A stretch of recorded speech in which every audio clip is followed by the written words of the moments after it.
राजयोग संजीवनी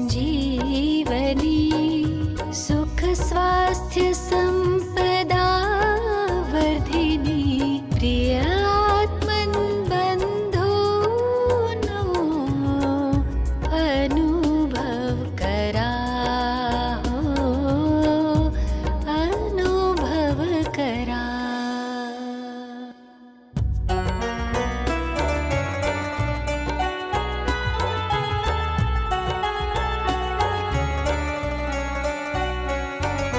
शिव पिता योग शिकवी दुःखाचा वडवा विझवी जीवन नंदन वन फुलवी ज्ञानामृत रस पान करा अनुभव करा। राजयोग संजीवनी।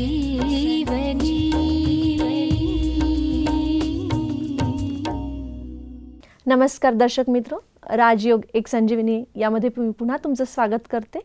ईश्वराबरोबर वेगवेगळे संबंध आणि त्यापासून आपल्याला मिळणारी अनुभूती याविषयी आपण मागच्या बऱ्याच सत्रांपासून चर्चा करत आहोत आणि या चर्चेमध्ये आपल्याला खूप अनुभव संपन्न मूर्ती आदरणीय शीला दीदी आपल्याला मार्गदर्शन करतात। आजही आपल्याबरोबर त्या स्टुडिओमध्ये आहेत, तर मी त्यांचं खूप खूप स्वागत करते। ओम शांती। नमस्कार दीदी। नमस्कार। ओम शांती। आतापर्यंत आपण वेगवेगळ्या संबंधांवर चर्चा केली आणि आज पुन्हा एकदा नवीन संबंधावर काही प्रश्न आहेत आणि तुमचं त्याच्यामध्ये मार्गदर्शन पाहिजे। तर आज पूर्ण फॅमिलीची संकल्पना जगामध्ये अशी झाली आहे की जिथे एक मूल जास्तीत जास्त म्हणजे बऱ्याच फॅमिलीमध्ये असतं, तर त्यामुळे दुसरं जे नातं आहे त्याचं बहीण आणि भावामध्ये जे नातं आहे ते नात्याची कुठेतरी कमतरता भासते। स्पेशली रक्षाबंधनसारखे जेव्हा फेस्टिवल्स येतात किंवा लग्नप्रसंग पण पाहतो की जिथे बहिणीची आवश्यकता खूप असते, त्याच्याशिवाय ते लग्न अधुरं वाटतं। तर अशा वेळेस आपण ती कमतरता ईश्वराशी संबंध जोडून कशी पूर्ण करू शकतो? परमेश्वराशी आपण भावाचाही संबंध जोडू शकतो। म्हटलं जातं त्वमेव माताश्च पिता त्वमेव त्वमेव बंधू सखा त्वमेव। ईश्वर हा बंधूसुद्धा आहे, कारण की कुठल्याही व्यवहारामध्ये किंवा आपण धंदा वगैरे करतो तेव्हा पण भाऊ असलं की त्या व्यवहारामध्ये जास्त सफलता मिळते। आणि हे तर झालं मोठ्यापणीचं, पण जेव्हा लहान असतो तेव्हासुद्धा आपल्याला भावाची बहिणीला आठवण येत असते राखीच्या वेळेला, रक्षाबंधनाच्या वेळेला। तर परमेश्वर हा आपला खरा भाऊ आहे आणि भाऊ कशासाठी राखी बांधते बहीण त्याला, की माझं बहिणीला रक्षण करणारा हा भाऊ आहे। तर परमेश्वर पण आपला भाऊ आहे, तो सदैव रक्षण करतो। उलट स्थूल भाऊ तर आपला, आपण एका गावाला बहीण असेल आणि दुसऱ्या गावाला भाऊ असेल तर तो तिला रक्षण करायला येऊ शकत नाही। परंतु ईश्वर तर सगळीकडे तो एका सेकंदात पोचतो आणि तो सर्वज्ञ आहे। परमात्मा हा सर्वव्यापी नाही, परंतु तो सर्वज्ञ आहे, सगळं काही जाणणारा आहे। सर्वव्यापी म्हणजे सगळीकडे तूही तू आहे, तशी भावना नाही आहे। भक्तीमध्ये आपण काय म्हणतो की परमात्मा सगळ्यांमध्ये भरलेला आहे, परंतु परमात्माची आठवण सर्वांमध्ये आहे किंवा त्याचे गुण सर्वांमध्ये आहे, परंतु तो सर्वव्यापी नाही। परमात्माची आठवण जर आपण केली तर त्या स्थितीचा, त्या संबंधाचा आपल्याला अनुभव होतो। तर परमेश्वर हा माझा भाऊ आहे। त्यानंतर आपल्याला कधी आपण कुठे एकट्यापणाचं वाटलं किंवा घरामध्ये पण खेळण्यासाठी भाऊ हवा आहे, तेव्हाही परमेश्वराशी आपण खेळू शकतो। कुठे आपण एकटं शाळेमध्ये चाललो आहे तर आपल्याला वाटतं की कोणीतरी जोडीला हवं आहे। एक सांगतात की एक लहान मुलं असतं आणि त्याला भाऊ वगैरे कोणीच नसतं, तर शाळेत जाताना त्याला खूप भीती वाटत असते। तेव्हा आईला म्हणतो तो की आई मी काही जाणार नाही आहे शाळेत, मला खूप तिथे रस्त्याला एकटं एकटं वाटतं, तू तरी चल। तेव्हा आई बोलते नाही मी नाही येऊ शकत, सर्व्हिसला जायचं असतं। तेव्हा आई बोलते की बघ बाळा, तू एकटा नाही आहे, तुझा ना एक मोठा भाऊ आहे आणि त्याचं नाव आहे मधुसूदन भैया, आणि तो तुझ्या बरोबर सदैव असतो। तर तू त्या परमेश्वराला, ईश्वर आहे तो, त्याला तू मधुसूदन भैयाला हाक मार. जेव्हा तुला भीती वाटेल, जेव्हा तुला काय वाटेल, तेव्हा तू ईश्वराची आठवण कर आणि त्याला बोलव. तर ते लहान मूल असतं, त्याला ती मनामध्ये तशीच आठवण भरली जाते आणि त्याला कधी कधी एकटेपणा वाटतं आणि भीती वाटते अंधाराची. तेव्हा तो बोलवतो की देवा, तुम्ही मधुसूदन भैया, माझे मोठे भाऊ, या मला मदत करा. आणि खरोखर तो दुसऱ्या दिवशी येऊन आईला सांगायचा त्याच दिवशी की आई, आज ना मधुसूदन भैया आला आणि मला बोलवून घेऊन गेला, माझ्याबरोबर बोलत बोलत नेलं. तर ईश्वर हा लहान मुलांना पण तो अनुभव करवतो. जो ज्या भावनेने त्याला आठवण करेल त्या भावनेने तो परमेश्वर त्याला पावतो, त्याला मदत करतो. तर ईश्वर आपला भाऊ तर आहेच, त्याचप्रमाणे त्याला कधी बहिणीच्या रूपाने पण आपण आठवण करू शकतो. मी भाऊ आहे तर तो बहीण आहे. कुठल्याही रूपाने बहीण जशी भावाला परिस्थितीमध्ये त्याला बरोबर वळण लावते. कधी कधी मुलं आई वडिलांचं ऐकत नाही, तर बहीण सांगते की भाऊ, तू ना, मम्मी आपल्यासाठी किती केलं, पप्पांनी आपल्यासाठी किती केलं, मग तू असं नको करूस. बहीण पण भावाला खूप शिकवत असते. तर त्यावेळेला कधी कधी आपल्याला परमेश्वर हा बहिणीच्या रूपाने पण मदत करत असतो आणि आपल्याला सावध करत असतो की कुठे माझं काय चुकलं तर मला मी सावधान करू, आणि शांतीमध्ये आपल्याला पुढे नेत असतो. हो दीदी, तुम्ही खूप छान सांगितलं की कसा लहान बाळकांना पण परमात्मा किंवा ईश्वर अनुभव करून देतो. तर जसं मधुसूदन भैयाच्या रूपाने ईश्वर त्यांना पण अनुभव करतोय. अशीच मला एक घटना आठवती. एक 10-12 वर्षा अगोदरची घटना होती. माझ्या एक फ्रेंड आहेत, सुरतला गेले होते आणि त्यांचं नवीन अपार्टमेंट होतं. तिथं ते त्याच्या लहान 3 वर्षाचं 4 वर्षाचं बाळक होतं, त्याच्याबरोबर त्या गेल्या होत्या आणि लक्ष नव्हतं त्यांचं. हात सुटला मुलाचा आणि तो मुलगा गॅलरीकडे घेतला. जवळजवळ 8th फ्लोअरवर त्यांचं अपार्टमेंट होतं आणि 8th फ्लोअरवरून तो मुलगा गॅलरीमधनं खाली बघताना उत्सुकतेने त्याचा पाय घसरला आणि तो खाली पडला. तर म्हणजे पूर्ण सगळ्यांना असं वाटलं की आता काहीच राहिलं नाही. पण आश्चर्याची गोष्ट की त्याला खरचटलं पण नव्हतं. तर खूप मोठी घटना होती ही. त्याचं पेपरमध्ये पण न्यूज कव्हरेज झालं होतं आणि त्या मुलाने अनुभव सांगितला की मला कोणीतरी दोन्ही हातामध्ये मला घेतलंय. तर हे खूप अशा अदृश्य असे अनुभव असतात, अदृश्य अशा घटना असतात ज्याला आपण या डोळ्यांनी पाहू शकत नाही. लोक विश्वास ठेवत नाही कारण किंवा त्याच्याकडे दुर्लक्ष करतात. पण अशा घटना जीवनात घडतात आणि आपण स्वतः पूर्ण मन लावून त्याला जर त्या रीतीने आठवण केली तर तो अनुभव कसा आपल्याला करून घेतो. अशा काही कमी असतात अशा घटना, पण जगामध्ये अशा घटना घडत आहेत. तर त्याची तुम्ही पण प्रचिती सांगितली, खूप छान तुम्ही त्याच्यामध्ये सांगितलं. पण अजूनही असं आहे की आपण बहीण भावंडे जेव्हा बघतो तेव्हा सिबलिंग्समध्ये काही भांडणंही होतात आणि हे भांडणं म्हणजे खूप हक्काचे असतात, त्याच्यामध्ये खूप आनंद मिळतो आपल्याला. तर ईश्वराला नेहमी आपण एक रिस्पेक्टेड नजरनी पाहतो. तर ईश्वराबरोबर पण आपल्याला किंवा नेहमीच आपण एकाच मूडमध्ये असं संभव नाही. आपण कर्मक्षेत्रावर आहे. कधी कधी आपल्याला राग पण येतो, कधी असं वाटतं की कोणी समोर हक्काचा माणूस पाहिजे की ज्याच्यावर आपण राग काढू शकतो. तर काही ईश्वराबरोबर आपण असा हक्क आपला गाजू शकतो का?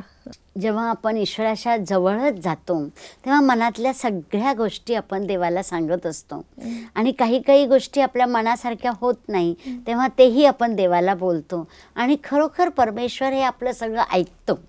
आणि तसं पाहिलं तर परमेश्वर आपल्याला ज्या वेळेला नॉलेज देतात, पहिल्यांदा तो ईश्वर आपला ऐकून पण घेतो आणि आपल्याला त्याचबरोबर समजावून पण सांगतो की वास्तवमध्ये हा जो सृष्टीचा रोल बनलेला आहे त्याच्यामध्ये कल्याण आहे. ड्रामा हा एक कल्याणकारी आहे. आपल्याला पडद्याच्या समोर आपण अंतर्यामी नाही आहे आणि ईश्वर अंतर्यामी आहे, त्याला माहिती आहे सगळं. पण आपण वरतून बघतो तेव्हा आपल्याला त्याच्यात अकल्याण वाटतं. पण जेव्हा आपण त्याला आपल्या मनातल्या भावना सांगतो तेव्हा आपल्याला परमेश्वर सांगत असतात की ह्या प्रत्येक सीनमध्ये सुद्धा तुझं कल्याण आहे. हा सृष्टीच्या रंगमंचकावरती आपलं कुठल्याच गोष्टीत अकल्याण नाही. प्रत्येक गोष्टीमध्ये आत्ता किंवा नंतर कल्याणच आहे. आपल्याला फक्त ते बघण्यासाठी दिव्य दृष्टी नाही आहे. आपण फक्त वरवर बघत असतो, पण कुठलाही सीन असा नाही आहे की ज्याच्यात अकल्याण आहे. म्हणून परमेश्वर आपला भाऊ आहे, बंधू आहे. आपण त्याला मनमोकळं सांगतो, सिबलिंग करतो, पण त्याच्यामध्ये परमेश्वर आपल्याला समजून सांगतात याच्यामध्ये तुझं कुठल्याही गोष्टीमध्ये नुकसान नुकसान नाही. नाहीये. तुझं जे काही ह्या ड्रामावरती तुला वाटतंय की हे चांगलं नाही झालं, हा सीन चांगला नाही आहे किंवा ही गोष्ट घडली ती रॉंग झाली आहे, पण नाही, प्रत्येक काळामध्ये काही ना काही कल्याण सामावलेलं आहे आणि त्याच्यामधनं पण माझं पुढे उत्कर्षच होणार आहे. आणि त्यामुळे हा पण एक आनंद आपण घेतो. भले त्याला मन मोकळं केलंच पाहिजे, कुठेतरी आपलं मन आपल्याला सांगितलंच पाहिजे. तर ईश्वरापुढे जरूर आपलं मन खाली करा आणि परमेश्वर त्याचं समाधान पण आपल्याला देत असतो. खूप सुंदर. कारण आपण बघतो की प्रत्यक्षामध्ये आपण जर आपला राग कोणी व्यक्तीवर काढला तर तो आपल्याकडे खूप रिॲक्ट होतो. तो रिॲक्शनने येतो आणि ते स्वतःला पण नुकसान करतं आणि दुसऱ्यांना पण नुकसान करतं. पण जर आपण ईश्वराकडे जर ते काढले आपल्या इमोशन्स सगळ्या, तर मला असं वाटतं त्याच्यामध्ये तो सामावून तर घेतोच, पण आपलं त्याच्यामध्ये नुकसान थोडंही नाहीये. खरंच आहे. तर खूप आणि म्हणून सगळं मोकळ्या मनाने तुम्ही त्याला बोला, आपल्या भावना प्रगट करा, मनातल्या मनामध्ये लिहून काढा, पण सांगा जरूर. म्हणजे प्रत्येक गोष्ट शेअर करायची आहे. बऱ्याच लोकांना आपण असंही पाहतो की अगदी ईश्वराच्या आठवणीमध्ये त्यांच्या डोळ्यातून अश्रू पण निघत असतात, कारण इतके दुःख असतात जीवनामध्ये, तर ते कुठेतरी ते शेअर करत असतात आणि त्याच्यामध्ये ते आनंद अश्रू पण असू शकतात. आणि शेअर केल्याने एक तर शरीर पण आपले जे म्हणतात ना मानसिक नाही तर तणाव वाढला जातो आणि आजकालच्या स्थितीमध्ये तो खूप पावलोपावली तणाव आहे. तर जरूर ईश्वराशी मन खाली करा प्रत्येक गोष्ट. म्हणजे असं नाही की प्रत्येक वेळेस फक्त रिस्पेक्टेड नजरनीच पाहायचंय, पण आपण एक हक्कानी त्या नात्याला जर जवळचं नातं समजलं तर आपण आपली प्रत्येक गोष्ट त्याच्याबरोबर शेअर करू शकतो. आज हे पण पाहण्यात येतं घराघरातनं. अगदी माझ्या जवळच्या एका फॅमिलीमध्ये मला एका मुलाने येऊन सांगितलं, मला गिफ्टमध्ये काय पाहिजे, तर बेबी पाहिजे. म्हणजे मग लहान मुलांची जी वाढ होती आता, कारण त्यांना बहीण भावंड नसल्यामुळे खूप एकटेपणा येतोय त्यांच्यामध्ये आणि त्यांची पर्सनॅलिटी काहीतरी वेगळी होत चालली आहे. जिद्दीपणा किंवा त्यांना प्रत्येक गोष्ट मिळते. म्हणजे अगोदरची फॅमिलीची जी संकल्पना होती त्यामध्ये आपल्याला बरेच बहीण भावंड घरामध्ये असायचे आणि ती प्रत्येक गोष्ट शेअर व्हायची, ते आता होत नाहीये. तर आईवडिलांचा रोल काय असायला पाहिजे याच्यामध्ये, की जेणेकरून ते लहानपणापासूनच त्या मुलांना तसा एकटेपणा वाटणार नाही आणि त्यांची ती पर्सनॅलिटी जी आहे ती चेंज होणार नाही. आता वर्तमान समयामध्ये खरोखर पाहिलं, आमच्याकडे पण जे येणारे पॅरेंट्स आहेत ते आपल्या मुलांची हीच सांगतात की आमचा मुलगा खूप एकटं मनाला वाटतं त्याला, आम्ही दोघंही ड्युटीवर जातो, तर आम्ही त्याला एक कुत्रा आणून देतो. तर ॲक्च्युअली बघायला गेलं तर आपण लहानपणापासूनच मुलांना ही ईश्वराशी संबंध जोडायला शिकवणं अत्यंत गरजेचं आहे. कारण की जरी पशु त्याला आणून दिला तरी पण त्याचे संस्कार ते देवाकडे जाण्याच्या ऐवजी पशुकडे जातात. म्हणून जास्त पॉझिटिव्हिटी ही आहे की लहान मुलांना पण पावलोपावली आपण वेळोवेळी शिकवलं पाहिजे की ईश्वर हा तुझा साथी आहे, ईश्वर तुझा रक्षक आहे आणि मुलांमध्ये हे संस्कार घडवले पाहिजे. वेळोवेळी आम्ही मुलांच्या सेवा केंद्रामध्ये सुट्ट्यांमध्ये लहान मुलांचे कार्यक्रम ठेवले जातात आणि त्याच्यामध्ये आम्ही मुलांना शिकवतो की परमेश्वर हा तुमचा खरा साथी आहे. आणि जे बालवयामध्ये त्यांना शिकवलं जातं ते त्यांच्या मोठ्या वयामध्ये पण ते रुजलं जातं. हो, तो एकटेपणा कमी होत जातो आणि त्याच्यामुळे ती पर्सनॅलिटी त्यांची खूप एक कॉन्फिडंट होते, त्यांचं सेल्फ इस्टीम, त्यांचं स्वमान खूप वाढत जातं. हे फरक जरूर जाणवतात. आणि मी हे पण ऐकलंय की एक फॅमिलीमध्ये त्या सगळ्या बहिणीच आहेत, त्यांना भाऊ नाहीये, तर लहानपणापासून त्या कृष्णांना राखी प्रॅक्टिकलमध्ये ते घालतात.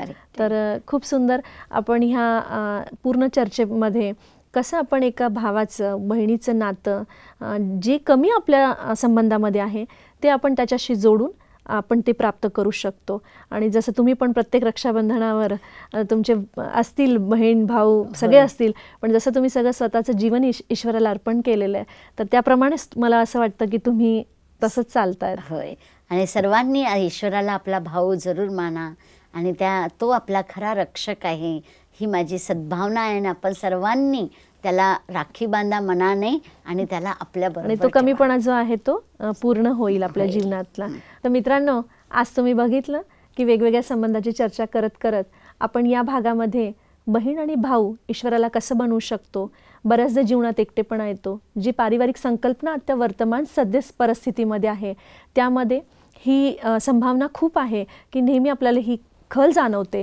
तर अशा वेळेस आपण पिता जर लहानपणापासून मुलांना ते दिलं की एक ईश्वराचा संबंध खूप मोठा आहे, रक्षाबंधन असो किंवा लग्नप्रसंग असो, अशा वेळेस आपण मनातून त्याला अनुभव करून कशी ती कमतरता पूर्ण करू शकतो याबद्दल आपल्याला दीदींनी आज खूप छान मार्गदर्शन केलं. हे सगळे अनुभव घेण्यासारखे आहेत. तुम्ही हे अनुभव करा आणि प्रत्यक्षात त्याच्या जीवनामध्ये त्याची प्रचिती घ्या की कसे हे अनुभव आपल्याला आनंद देऊन जातात. तर आपण पुन्हा एक नवीन संबंधाबरोबर पुढच्या सत्रात चर्चा करूयात. तोपर्यंत मला रजा द्या. तुम्ही स्वतःची काळजी घ्या, सुरक्षित जीवन जगा. नमस्कार.